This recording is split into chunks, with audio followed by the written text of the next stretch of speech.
Hey everyone, and welcome back. So now that we have our inventory slots being displayed on screen, we can move on to adding items to our inventory. So let's open up the inventory component, and let's create a function called add item to inventory.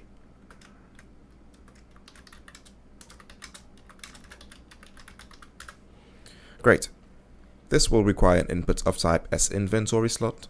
So a quick way of doing this is dragging the inventory slots array, dragging this to the input, and then changing the variable type to a single. I'll then rename this to be item to add, and I'll copy the entry text because I want to promote this to a new local variable with the exact same name, and I'll just add L in brackets for local. Now, we're going to make sure that the incoming item has a data asset assigned. So we're going to search for slot contains item. And if it does, then we can proceed with the rest of our logic. We need to make sure that the item can be stacked. So since we may need this function in other classes as well, I recommend that we do this in the function library. So we can double click on this function to open up the function library. And let's duplicate any one of these, rather it's be the is slot available or slot contains item. And then let's do can stack item. We're going to delete all of these. And I want to get from the entry, I'm going to break the structure. I'm going to hide everything except the data asset. From here, we want to get the max stack size. And we want to check if the maximum stack size of the item is greater than 1. If it is, this means that we're trying to set a stackable item. I'll plug this up to my return value, and I'll drag in the maximum stack size because we will need it later on. Let me just neaten this up a bit. Good. Compile and save. Make sure that this function is pure as well. Let's head back to the inventory component now, and we can get the item to add local and search for can stack item. Now if this item can be stacked, then we want to do a separate set of logic, and if it cannot, let's say it's a single item, single stackable item, then you just want to get the next available slot and place it there. Let's do can stack item first. And before we do that, let's save the maximum stack size in a new local variable called max stack size. Plug this up before the branch.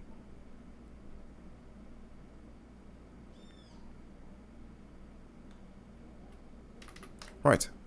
Next, we want to loop through all of our inventory slots. So let's do a for each loop. And let's save the array element in a new local variable. And this will be our target slot. All right, so the slot that we want to place the item to. Now we're going to check, well, can we stack this item? Okay, we can. But does the any of the slots within the array here has space? So let's say you're trying to add a quantity of 5 and one of the slots within many has some space. So let's say it has a space for 3. Then you want to add 3 to it, classify that as a maximum stack, and then add the remainder onto another stack or another space within your inventory. All right, so we can do this by creating another pure function within our RPG system. I'm going to duplicate this can stack item, and I'll call this can stack and has space. I'm not going to fill these out for now. I'm just going to leave this. For the input, I want another inventory slot input. I'll delete this from here. And the first one is going to be called target slot. And the second one will be our slot that we're trying to stack. So I'll call this slot to stack. I'm going to head back to my inventory component, and I'm going to call this function can stack and has space. So the slot to stack would be our item to add local. So let's drag this in, add a branch, And if there is space and it can be stacked, then we can proceed.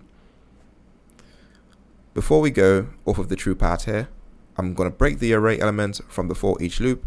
I'm going to uncheck everything and then select quantity. I'll duplicate this and I'll duplicate the item to add variable as well and plug it up to the second broken structure.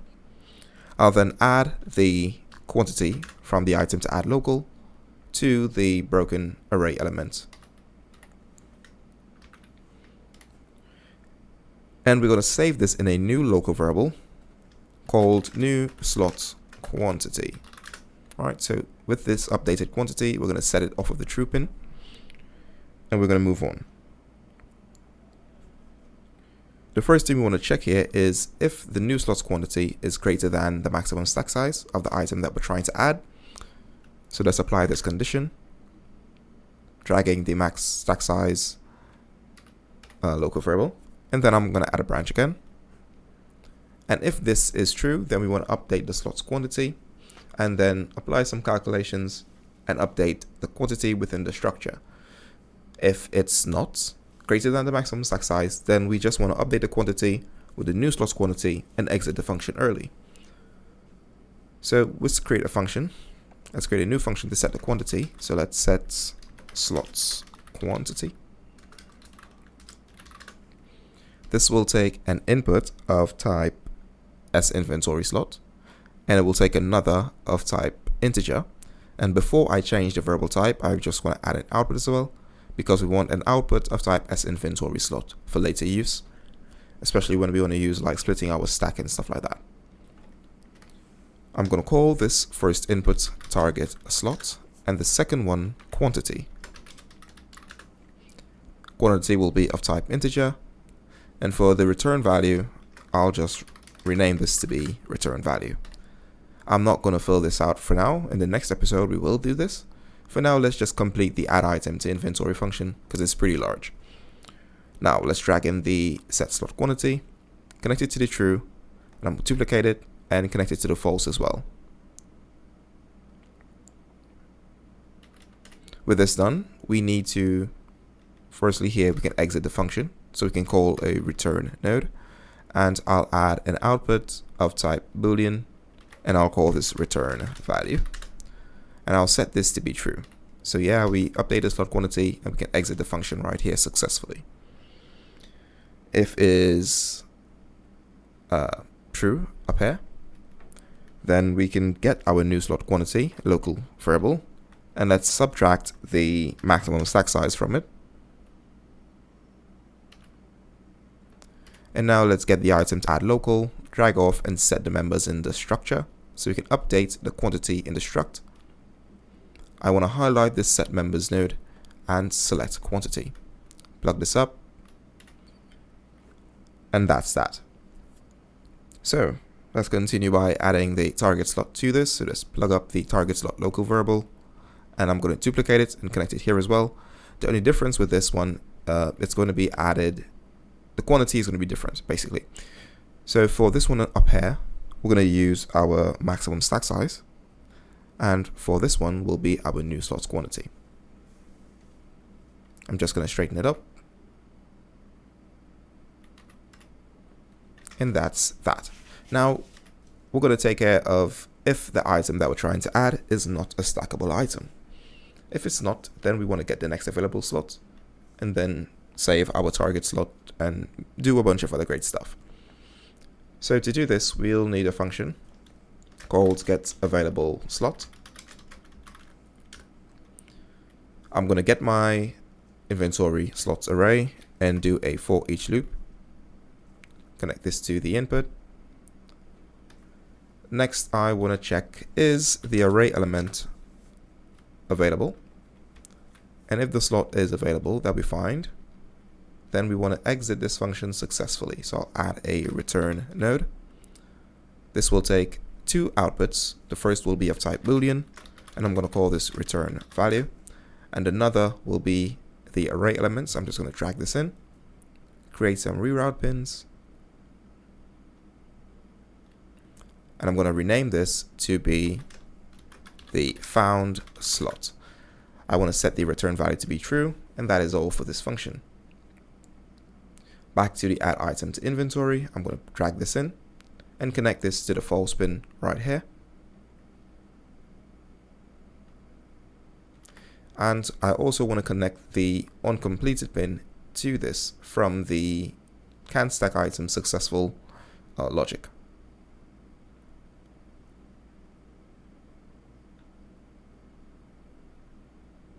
Right, so now let's add a branch. And if we did find the slot successfully, then we want to save it in the target slot local variable. With that updated, we can now say, hey, well, what's going on with the slots quantity? What are our next steps? Let's get the item to add local. And I'm going to break this structure and access the quantity. And we want to check if the slot's quantity is less than or equal to our maximum stack size.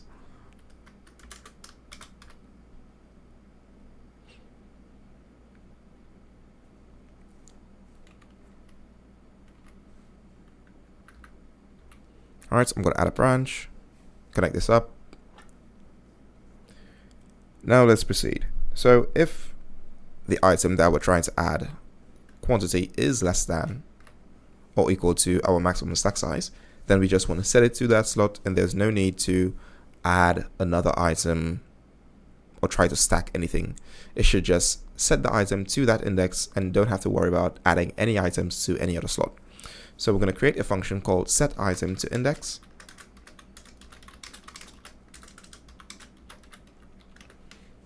This will take two inputs of type sinventory slot.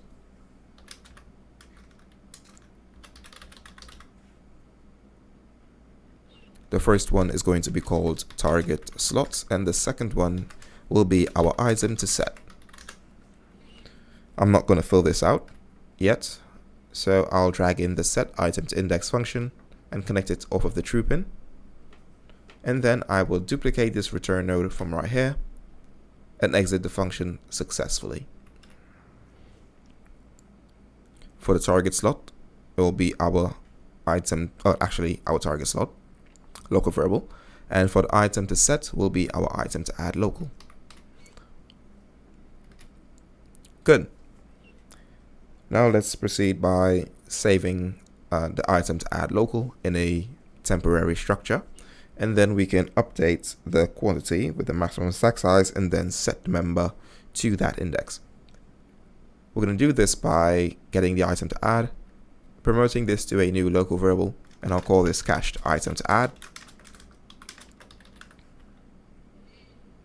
Connect this to your false bin, and then I'll drag off and set the members in this structure. And the member that I want is the slot's quantity, and the quantity will be our maximum stack size.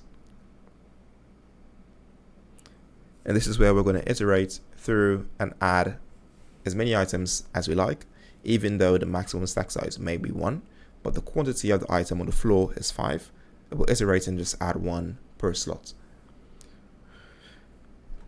So let's call the function set item to index again, connect the execution pin, and then I'll call the target slot variable and connect it up. I'm going to straighten it up a bit. And then for the structure output will be our updated item to set. With this done, all we need to do is do some minor calculations, update the structure again for the quantity, but this time we'll update the item to add local variable itself, and then go back and check again. So let's get the item to add local. I'm going to break the structure, uncheck everything, and then select quantity. Now let's subtract the maximum stack size from it. Let's get the item to add local again and drag off and set the members in this structure now. Connect your execution pins.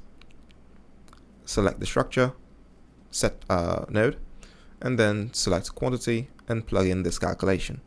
I'm just going to straighten everything up here as well. And lastly, we need to go back and check again. So I'll just drag this execution pin all the way back to the get available slot function. I'm just going to create some reroute pins.